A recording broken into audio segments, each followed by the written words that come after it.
दिल्ली विधानसभा चुनाव, कांग्रेस और आम आदमी पार्टी के बीच बढ़ती बयानबाजी।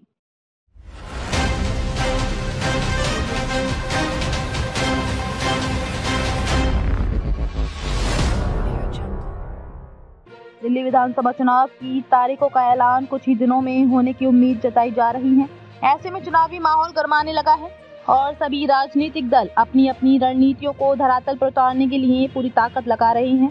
राष्ट्रीय स्तर पर एक ही गठबंधन में रहने वाली कांग्रेस और आम आदमी पार्टी आप के बीच इन चुनावों को लेकर एक नई राजनीतिक जंग शुरू हो चुकी है। कांग्रेस ने अब आम आदमी पार्टी के खिलाफ आक्रामक अंदाज में हमला बोलना शुरू कर दिया है। इसके चलते आप भी तिलमिला उठी है और उसने कांग्रेस के आरोपों का कड़ा विरोध किया है। इस लेख में हम दिल्ली विधानसभा चुनाव से पहले कांग्रेस और आम आदमी पार्टी के बीच बढ़ती बयानबाजी और राजनीतिक संघर्ष पर चर्चा करेंगे।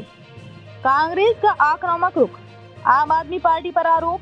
कांग्रेस ने अपनी रणनीति के तहत आम आदमी पार्टी आप पर हमले तेज कर दिए हैं। पार्टी ने आरोप लगाया है कि आम आदमी पार्टी दिल्ली की राजनीति में विधानसभा चुनावों के दौरान केवल अपने राजनीतिक फायदे के लिए जनता के मुद्दों से ध्यान भटकाने का काम कर रही है। कांग्रेस ने आपको दिल्ली के विकास के मामलों में विफल बताया और आरोप लगाया कि आपने दिल्ली में सिर्फ सत्ता में रहने के लिए राजनीति की है, लेकिन उसे दिल्ली वासियों के असली मुद्दों की कोई चिंता नहीं है। कांग्रेस ने ये भी कहा कि आपकी सरकार ने दिल्ली के विकास में कोई खास योगदान नहीं दिया है। दिल्ली वासियों को जो वादे किए गए थे उन्हें लागू करने में आप सरकार विफल रही है।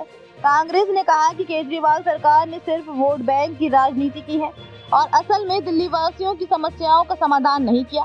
कांग्रेस ने आरोप लगाया कि दिल्ली के विभिन्न क्षेत्रों में बुनियादी सुविधाओं की भारी कमी है और आम आदमी पार्टी की सरकार इन मुद्दों से मुंह मोड़े हुए है। आम आदमी पार्टी की प्रतिक्रिया, कांग्रेस के आरोपों का जवाब। कांग्रेस के इन आरोपों के जवाब में आम आदमी पार्टी ने भी अपनी प्रतिक्रिया दी है। आपके नेताओं ने कहा कि कांग्रेस को अपनी राजनीति से पहले दिल्ली वासियों की समस्याओं पर ध्यान देना चाहिए। आपने कांग्रेस पर भ्रष्टाचार और कांग्रेस सरकार की नाकामी का आरोप लगाया और कहा कि कांग्रेस के पास दिल्ली के लोगों के लिए कोई नया विजन नहीं है। आपके नेताओं का कहना था कि कांग्रेस, जो अब तक दिल्ली में सत्ता से बाहर है, सिर्फ अपनी नाकामी को छिपाने के लिए आम आदमी पार्टी को निशाना बना रही है। केजरीवाल सरकार के मुताबिक दिल्ली में जो बदलाव आए हैं वे आप सरकार के ही देन हैं। दिल्ली में स्वास्थ्य, शिक्षा, बिजली और पानी जैसे बुनियादी मुद्दों पर आपने काम किया है और उनकी सरकार के दौरान इन क्षेत्रों में सुधार हुआ है। आपने आरोप लगाया कि कांग्रेस अब अपनी चुनावी रणनीति के तहत आपके खिलाफ गलत प्रचार कर रही है ताकि वे दिल्ली में अपनी खोई हुई राजनीतिक जमीन वापस पा सके। आपके नेताओं ने ये भी कहा कि कांग्रेस को दिल्ली की जनता का विश्वास फिर से प्राप्त करने के लिए अपने कार्यकाल के दौरान किए गए विकास कार्यों का हिसाब देना चाहिए। दिल्ली विधानसभा चुनाव में कांग्रेस का रुख। दिल्ली विधानसभा चुनाव की तारीखों का ऐलान जैसे जैसे नजदीक आ रहा है, कांग्रेस और आम आदमी पार्टी के बीच की बयानबाजी और राजनीति और भी तेज होती जा रही है। कांग्रेस दिल्ली में सत्ता हासिल करने के लिए पूरी तरह से तैयार है और उसने इस बार एक अलग रणनीति बनाई है। पार्टी ने इस चुनाव में आपके साथ साथ भारतीय जनता पार्टी भाजपा को भी अपने हमले का निशाना बनाया है। कांग्रेस ने आम आदमी पार्टी के खिलाफ आक्रामक रुख अपनाते हुए आपकी सरकार को विफल बताया है, जबकि भाजपा को देशव्यापी मुद्दों पर घेरने की कोशिश की है।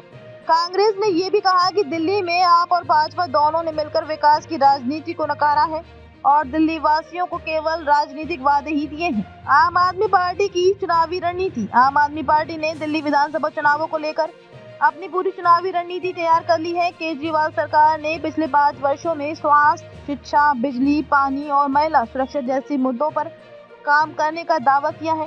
पार्टी ने दिल्ली के विकास में अपने योगदान को प्रमुख रूप से प्रचारित किया है। आपने मुफ्त बिजली, जल, शिक्षा जैसी योजनाओं को प्रमुख चुनावी वादों के रूप में पेश किया है। इसके अलावा दिल्ली में महिला सुरक्षा और स्वास्थ्य सेवाओं को लेकर भी आप सरकार ने कई योजनाएं लागू की हैं, जिन्हें दिल्ली वासियों के बीच प्रचारित किया जा रहा है।